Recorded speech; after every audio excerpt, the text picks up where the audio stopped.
Can you find a better place on Earth to finish the World Championship Series in professional surfing than the marvelous island of Oahu in Hawaii?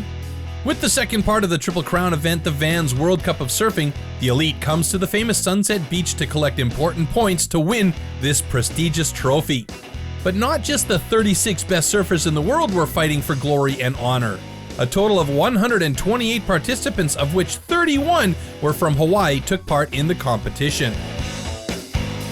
Really love Sunset Beach. It's always the last event on the schedule, so there's a lot of high drama and emotions and ratings points at stake. So it always creates for an epic environment.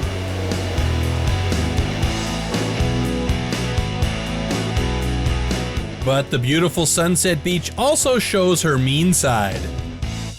And I duck dive a couple of ones on the inside bowl there, and they just blew me apart. And I lost my board and broke one in the end. And you're never in control at Sunset. It's always the king, and you got to understand that and just try and go with it. But not everybody was mad at the famous break. Some guys had some really good scores and made it to the next rounds. Especially the local young guns were stoked about making it at home. It's the best feeling in the world, definitely to win at home too, to have your family and your friends and everyone there backing you up. It's definitely a speechless, you can't even explain how good it feels.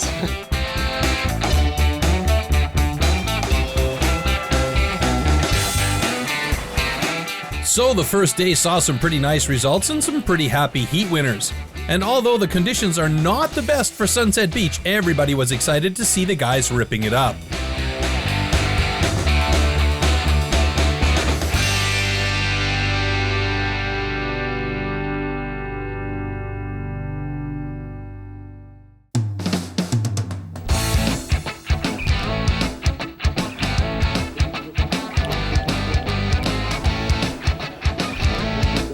The next rounds began like the last ones ended, with changing conditions which made scoring unpredictable, even for the best surfers in the world.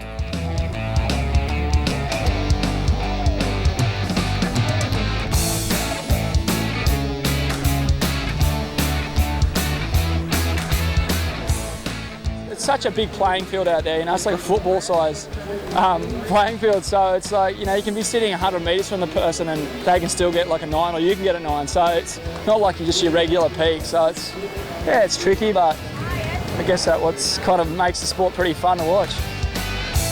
Especially when an 11-time world champion like Kelly Slater hits the water, the crowd goes nuts. But as was said, even the best had problems handling the peak, including King Kelly. He had to admit defeat to Aussie Adrian Buchanan. Always great to obviously get to surf against Kelly. I've had some good heats with him over the years, more so man on man. But anytime you get to surf against him is definitely a big challenge, and just tried to focus on my own game and do my own thing this morning, and paid off. After even the top-ranked surfers in the WCT got kicked out of the contest, King Kelly calmed down a little bit. I don't like four-man heats, and a lot of times I don't get to Hawaii in time to surf in the Triple Crown. So, I just figured I'd come early this year and relax. I got a house here last year, so it's kind of like I'm coming home, which is nice. So I was going to be here anyways, and figured if the waves are good, I'd surf. And unfortunately, it wasn't really good for either contest. That's all right. So let's check out who did make it into the semifinals at the crowded Sunset Beach. In the first heat, it was Jesse Mendez from Brazil, Aussie boys Lincoln Taylor and Adrian Buchanan, and the winner of the Reef Hawaiian Pro, local boy Sebastian Zietz, who secured his place in the final with the highest heat total.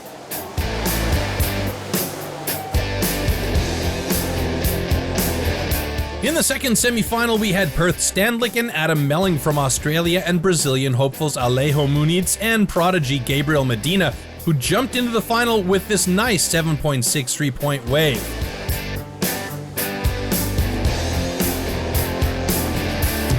He was followed by Adam Melling, who was already awarded after his heat by his girl on the beach. No time for romance though, because we want to show you the finals with Gabriel Medina, Adam Melling, Sebastian Zietz, and Adrian Buchanan.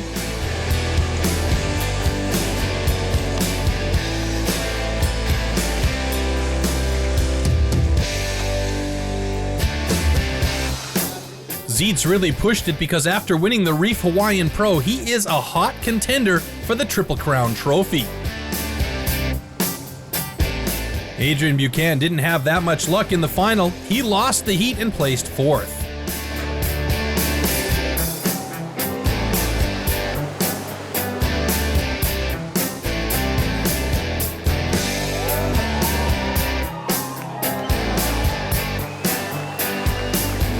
"19-year-old Medina had some really nice waves and almost made it to the podium top spot. But at sunset, you need the experience, and so Adam Melling hammers the nail in the coffin with this nice 9.33 wave score. Melling is more than lucky because with this win, he qualified again for the 2013 WCT, which was not secure for him at the beginning of the day. You know, waking up this morning, I was like, this comp's going to be over today and I really want to be on that podium. I don't know why I do it to myself, but every year I leave it pretty late and can't even believe it happened, really. I had a bit of a shocker in Haleiwa, but I knew I was surfing good, and if I can get the waves out there, you know, you can take anyone down. So we'll be lucky to see Mr. Melling again on the 2013 Dream Tour. With the Triple Crown ranking still open, everyone made their way to the world-famous Bonsai Pipeline to watch the great final of the season. We'll show you how 2012 ends at the Billabong Pipe Masters next time on Rebel TV.